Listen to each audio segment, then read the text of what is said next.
Thanks for joining us at Right On Replicas, where we're proud to bring you the best scale model kit reviews on the planet. This review covers the Slingster Customizing Dragster Kit.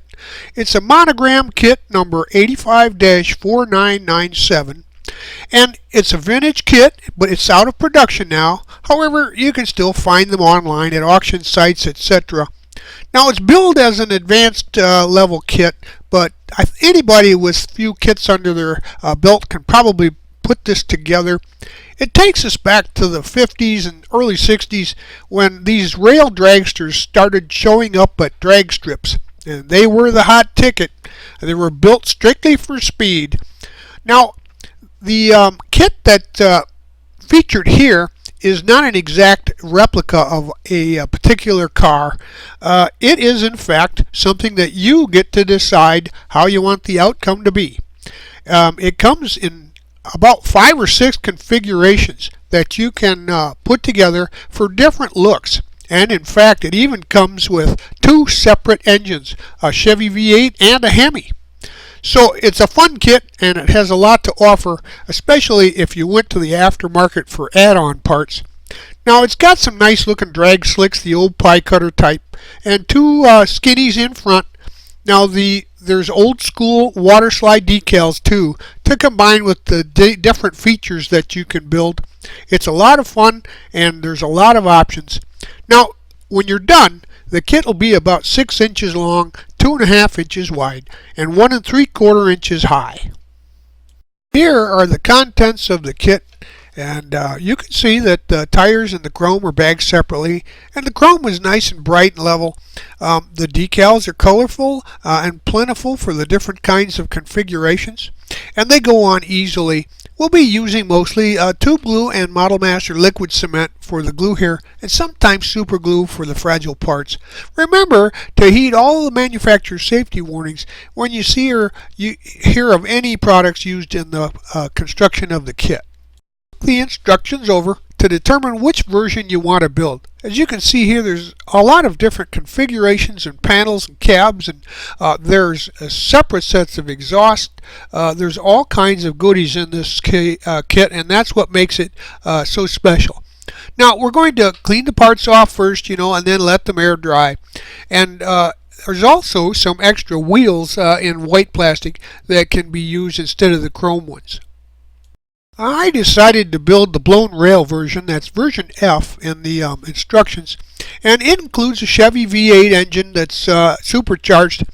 And now, back in the day, drag racing produced a lot of different styles of dragsters, and most of the engines were in front, and they had a shorter wheelbase but distinctive bodies, and that's what you see here in this kit. We're going to start building with the engine, and each of the engines, of course, have their own part numbers, so consult the instructions to make sure you construct the proper combinations. The Chevy block parts here are 29 and 30, and we're going to go ahead and put those together. And then we're going to use the directions and the part numbers to make sure that we're getting everything together. Add the shift box to the back end of the motor there, and then we're going to look for the cylinder heads, and they're different numbers too, so make sure they're the same. They're on the Chevy engine tree, so stick with those parts, and then pay attention to the part numbers, and everybody will be happy. Also, we're going to get the front end of the engine out and put those together. Now we can assemble the blower unit, and it has more parts than the engine. So the manifold, the body, the scoop, the bottom, top, and the front and rear will all go together. They all fit nicely. So we're going to put these together before they're painted and just clean up a little bit around the locations that attach to the parts tree. Both engine sections were built whole before painting their separate colors, blue for the blocks and silver for the blowers. Now we're going to remove a section of the overhead there case and cut that away. There's markings on the parts to show where they need to be trimmed off. Once you've cut away the unneeded section, go ahead and smooth that out with an emery or a board or some kind of a file, and round those up so that it looks finished. Next, you can gather up the main chassis pieces as you see here, and the differential, the drive shaft, etc., the braces, and we're going to put those together And you can see here in this picture there's clear locations for each of the parts, and lining them up is pretty easy. They're all symmetrical, with the top steering arm crossing over to the top of the cage bar. And then once they're in place, they're squared up with some lined paper so that you can see that it's true, and then let them dry properly. Then use some glue to allow movement of the parts like a slow glue, like a tube glue, so that you can adjust them until the glue sets in place. So it's a good point to do a test fit, a mock-up, using the engine block to true up the mounts and make sure that everything is square before the glue sets on the rest of the frame and chassis. After the glue dries, we can go ahead and paint the chassis. I used some bright red Krylon spray paint to do that with no clear spray after that. These were not clear coated back in the 50s. So for this, the body panels and the parts were primed and painted as well. For the body panels, I used a paint color called Galaxy Silver Metallic by Duplicolor, and then I went ahead and the other parts were painted on the tree. The semi-gloss black, the flat black and silver, and those were for the various pieces you see here, and they'll give it a cleaner look when the parts are cut away. So touch them up with a little tester's bottle paint after you get them painted on the tree. Now we can add the rest of the parts to the engine.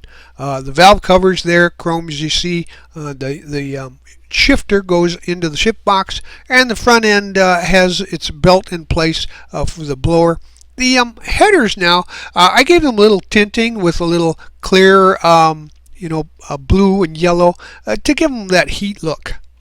We'll add the chrome front end parts and the fuel cell there. The radius rods, tie rod, and the axle parts are chromed, and they'll need to be scraped off, as well as the parts that have paint on them for good glue contact to adhere.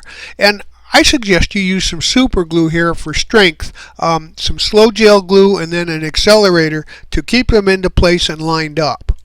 The firewall and shifter in the box there were painted semi-gloss black, and they go into position now. They fit really well. There's clear location points for those. The other parts too, the gas pedal, they are installed into place now.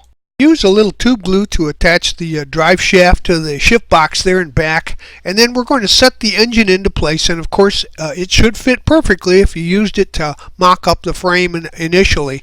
So go ahead and put those into position, noting where the contact points are for the engine block to get a good glue surface.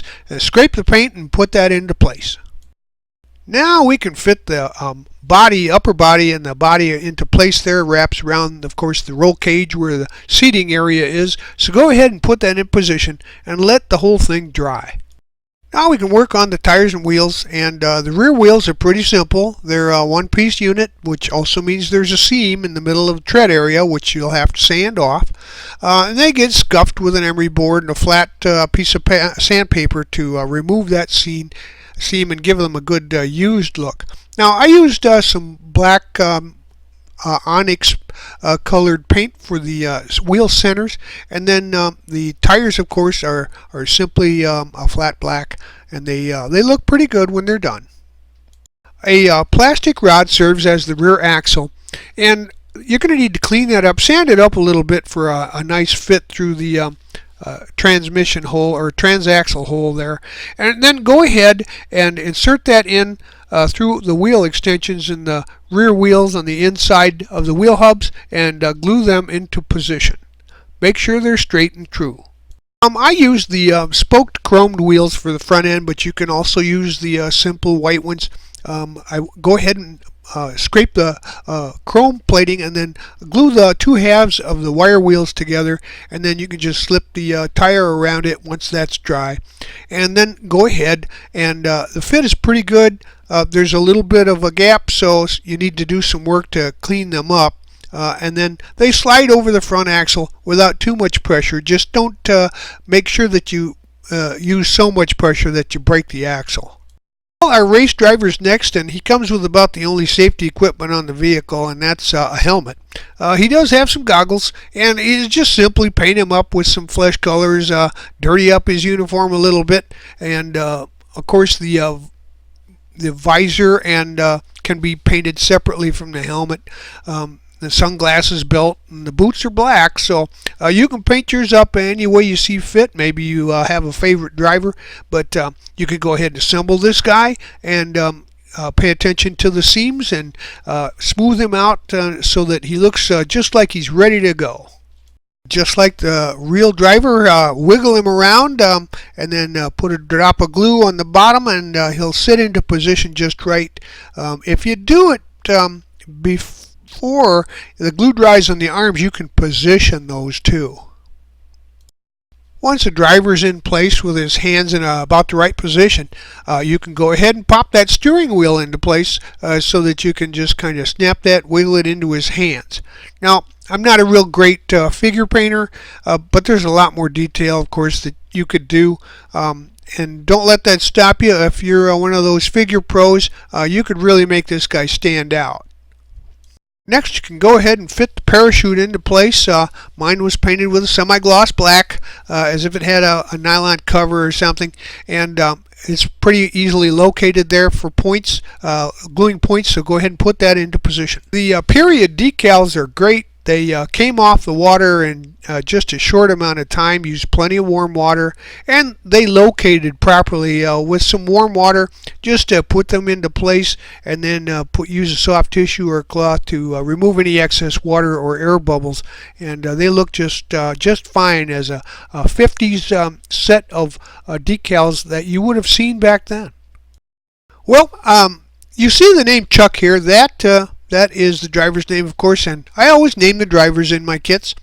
It's just something I like to do. So you can do the same thing if you like. Well, there you have it. This old school dragster kit, the early rails, is real fun to build. You get all kinds of options, and you can build it any way you want, which is really the way that kits used to be considered. Now, you're going to have a lot of extra parts left over, so maybe even some of those pieces could go into your boneyard and be used for other models in the future. But overall, you get a nice clean look with this kit. It has a lot of different options, like I mentioned, that you can use to customize it exactly the way you want it. Even colors, of course, of frame and body, they're all up to you. So if I were you, I'd buy one and put it on my shelf. We hope you liked this premium step-by-step model kit review. And so that you don't miss any more, please subscribe to our YouTube channel. You can do that by clicking on the icon in the lower right hand of any review.